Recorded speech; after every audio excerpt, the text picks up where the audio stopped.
आइए देखते हैं मध्य प्रदेश आज शाम की बड़ी खबरें। सीएम बोले डंके की चोट पर ओबीसी को 27% आरक्षण देंगे।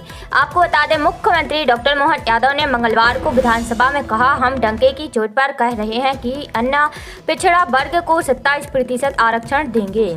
जल्द से जल्द ही कोशिश करेंगे कि 13% आरक्षण जिन्हें मिला है उन अभ्यर्थियों को हक के आधार पर नौकरी मिले और योग्यता के आधार पर उनका चयन हो। उन्होंने कहा, कांग्रेस अलग अलग समाज को भड़काने का काम करती है, जबकि सारी चीज़ों में उनका ही इन्वॉल्वमेंट है। पिछड़ियों की जनगणना को बंद करने का पाप कांग्रेस के तत्कालीन प्रधानमंत्री जवाहरलाल नेहरू जी पर जाता है। बाद में इंदिरा गांधी, राजीव गांधी और उनके बाद लगातार कांग्रेस की सरकार रही, लेकिन उन्हें जातिगत जनगणना नहीं कराई है।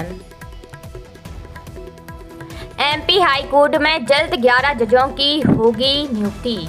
आपको बता दें मध्य प्रदेश हाई कोर्ट को 11 नए न्यायाधीश मिले हैं। राष्ट्रपति द्वारा इनकी नियुक्ति को मंजूरी दे दी गई है, जिसकी जानकारी केंद्रीय कानून मंत्री अर्जुन राम मेघवाल ने एक्स पर साझा की है। जल्द ही नवनियुक्ति जजों का शपथ ग्रहण समारोह आयोजित किया जाएगा। इन नियुक्तियों के बाद हाई कोर्ट में न्यायाधीशों की संख्या बढ़कर 45 हो गई है, जबकि स्वीकृत पदों की कुल संख्या 53 है। फिलहाल कोर्ट में 34 जज कार्यरत हैं। नई नियुक्तियों से लंबित मामलों के तेजी से निपटारे में मदद मिलने की उम्मीद है। विदिशा में स्कूल वैन का इंतजार कर रहे बच्चे बहे। आपको बता दें मध्य प्रदेश में भारी बारिश का दौर जारी है। विदिशा जिले के ग्यारसपुर में पॉलीथीन ओढ़े एक बच्ची अपने भाई के साथ स्कूल वैन का इंतजार कर रही थी, तभी कॉलोनी में पानी का तेज बहाव आया और बच्ची बह गई।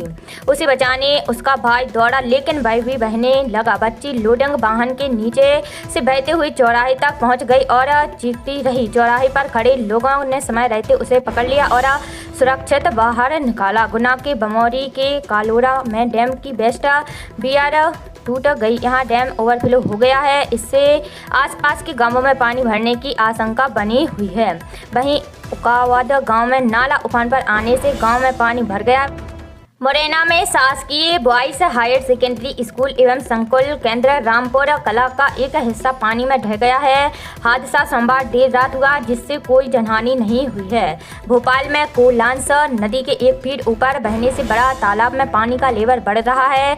मंगलवार दोपहर 12 बजे कालियासूत डैम के गेटों को खोलने की टेस्टिंग की गई है। तेज बारिश के चलते हाफ डे में ही स्कूलों की छुट्टी कर दी गई है। नर्मदापुरम में सुबह 8:30 बजे स्कूलों की छुट्टी का आदेश आया है। तब तक कई छात्र स्कूल के लिए निकल चुके थे। मंगलवार को कुल 34 जिले में तेज बारिश का अलर्ट है। भोपाल, नर्मदापुरम, रायसेन, विदिशा, राजगढ़ और सीहोर में अलग अलग स्थानों पर 4.5 से 8 इंच तक भारी बारिश होने का अनुमान है। किराएदार किसानों को भी मिलेगा केंद्र की योजनाओं का लाभ। संसद में कृषि मंत्री ने दिया जवाब। आपको बता दें केंद्रीय कृषि मंत्री शिवराज सिंह चौहान ने आज संसद में अपना बयान दिया है। उन्होंने फसल बीमा योजना से लेकर फसलों की एमएसपी तक पर बात की है। उन्होंने यह भी बताया कि किराएदार किसानों को भी केंद्र सरकार की अलग अलग योजनाओं का लाभ देने की कोशिश की जा रही है। शिवराज सिंह चौहान ने कहा कि प्रधानमंत्री नरेंद्र मोदी के नेतृत्व में किसानों की आय बढ़ाने का अभियान निरंतर जारी है। संसद में अपने संबोधन में कृषि मंत्री ने कहा, कृषि का बजट 27,000 करोड़ से बढ़ाकर 1,27,000 करोड़ रुपए किया गया है। 10 करोड़ किसान प्रधानमंत्री किसान सम्मान निधि योजना से लाभान्वित हो रहे हैं। फसल बीमा योजना के तहत 1,83,000 करोड़ रुपए का क्लेम किसानों के खातों में डाला गया है। उर्वरकों पर लगभग 2 लाख करोड़ रुपए की सब्सिडी दी गई है। देवघर में बस ट्रक भिड़े, 6 कांवड़ियों की मौत। आपको बता दें देवघर में बस और ट्रक के बीच टक्कर में 6 कांवड़ियों की मौत हो गई है। 24 कांवड़िये घायल हुए हैं, जिनमें से कुछ की हालत गंभीर है। हादसा मंगलवार सुबह 5 बजे देवघर के मोहनपुर प्रखंड के जमुनिया चौक के पास नावापुरा गांव में हुआ है। टक्कर इतनी जोरदार थी कि बस का आधा हिस्सा पूरी तरह से धंस गया है। कांवड़ियों के झोले और सामान बस में लटके दिख रहे हैं। हादसे में बस का ड्राइवर सीट समेत नीचे गिर गया। 100 मीटर तक बस बिना ड्राइवर के चली। प्रियंका बोली, लोग सरकार के भरोसे कश्मीर गए थे। आपको बता दें, लोकसभा में मंगलवार को ऑपरेशन सिंदूर पर चर्चा जारी है। कांग्रेस सांसद प्रियंका गांधी ने कहा, लोग पहलगाम में सरकार के भरोसे गए थे, लेकिन सरकार ने लोगों को भगवान भरोसे छोड़ दिया। ये जिम्मेदारी क्या देश के प्रधानमंत्री, गृह मंत्री NSA की नहीं है। उन्होंने कहा, पहलगाम में जब लोगों को मारा जा रहा था तब वहां एक भी सुरक्षा कर्मी नहीं दिखा। प्रधानमंत्री ऑपरेशन सिंदूर का ओलंपिक का श्रेय लेने आगे आ जाते हैं, जिम्मेदारी लेने क्यों नहीं आते। विधानसभा स्थित समिति कक्ष में कैबिनेट बैठक। आपको बता दें, विधानसभा के मानसून सत्र के दौरान मंगलवार को विधानसभा स्थित समिति कक्ष क्रमांक 1 में कैबिनेट की बैठक आयोजित की गई है, जिसमें 4 विधेयकों को मंजूरी दी गई है। इन विधेयकों को इसी सत्र में पेश किया जाना है। इसके साथ ही सरकार ने बाबई मुहासा में उद्योग के लिए आरक्षित जमीन में छूट देने का भी फैसला किया है। कैबिनेट की बैठक वंदे मातरम गान के साथ प्रारंभ हुई है। इसके बाद जन विश्वास संशोधन विधेयक 2025, मध्यस्थ अधिकरण संशोधन विधेयक, दुकान स्थापना अधिनियम संशोधन विधेयक, कारखाना अधिनियम संशोधन विधेयक पर चर्चा की गई है। चर्चा के बाद सभी विधेयकों को मंजूरी दे दी गई है। कैबिनेट बैठक में विक्रमपुरी इंडस्ट्रियल एरिया में गांवों की भूमि का भू अर्जन करने को लेकर भी चर्चा हुई है और इसे मंजूरी दी गई है।